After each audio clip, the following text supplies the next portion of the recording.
facade of this grassy knoll, to the high ground of the cemetery, there lie the remains of some 75 Union soldiers, men who between 1861 and 1865 were willing to give their lives and gave what they were asked for the cause of the Union, follow the flag, and the preservation of the United States. Most of those that are identified here are from Iowa, which makes good sense.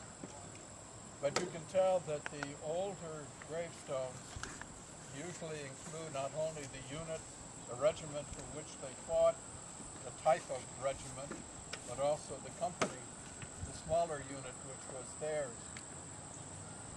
And you notice that some of them belong to the same company, and you understand that companies were raised from small communities, regiments were raised from relatively small communities, and when there was a disaster to a regiment, it meant a great deal of pain and hurt at home. 1st Minnesota at Gettysburg sustained 83% casualties. That's an incredible number of men. And you can imagine what it was like in the Minnesota homes from whom the 1st Minnesota had come. But the men who were here represent not only Iowa soldiers, there are Illinois soldiers. Oh, they're two from wars that are not civil wars, so I don't know what they're doing here. But they represent these two are from Ohio. There are those from Pennsylvania, from New York, from Massachusetts, from Wisconsin. They come from a multitude of states, indicating that following the war they came out here. This is not a national cemetery. These men did not die of wounds nor were killed in action. Some of them may have died later as a result of the wounds or the illnesses which they sustained. But they came out here and lived the rest of their lives, however long that was, and then they died here. And there are 4 or 5 graves up toward the far end that are USCT. And the first time I saw that, I was really quite surprised. That's U.S. Colored Troops. That was the name given to the black soldiers after the black soldiers were accepted into the Union Army, and a total of 190,000 blacks served in the Union Army. And there are either 4 or 5 former USCT who are buried in this cemetery. There's a lieutenant somewhere in the back row. There are 2 or 3 sergeants. There's a musician. He was from a cavalry unit. He must have been a trumpeter because most cavalry units did not have bands unless you were George Armstrong Custer's. And that was in the Little Bighorn.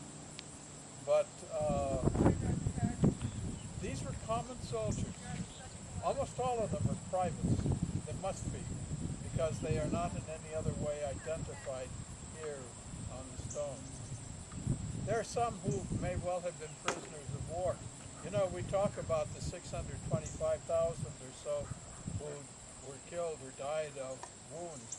That's 1 in 5. If you start counting out of the 3 million or so who were in the Army, you count 1, 2, 3, 4, you're dead.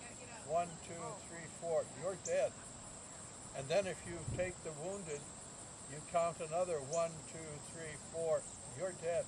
You're wounded.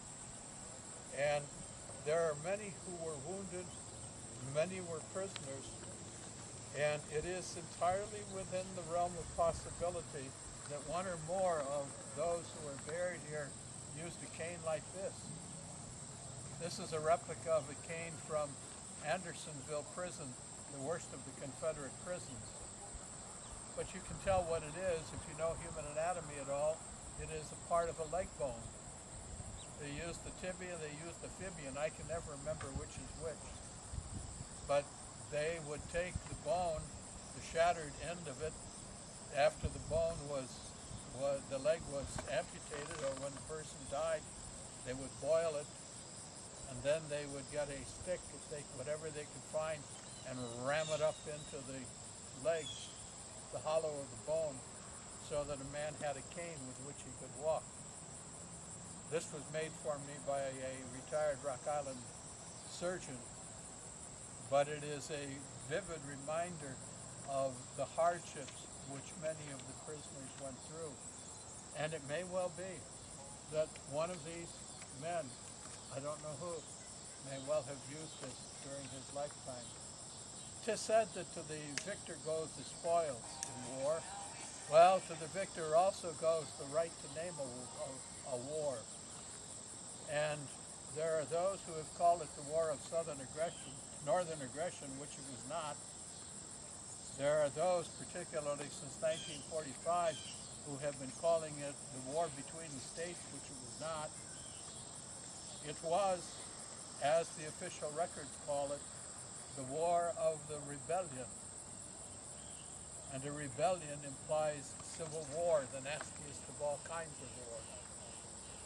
And the men who are here interred and will be for as long as the cemetery remains were willing to give everything, including their lives if need be, for the flag, for the Union, the United States of America.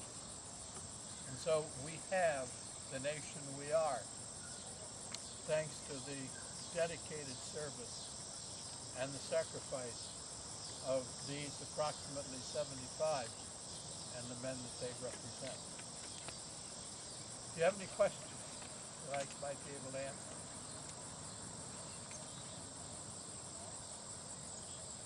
Thank you. Thank you.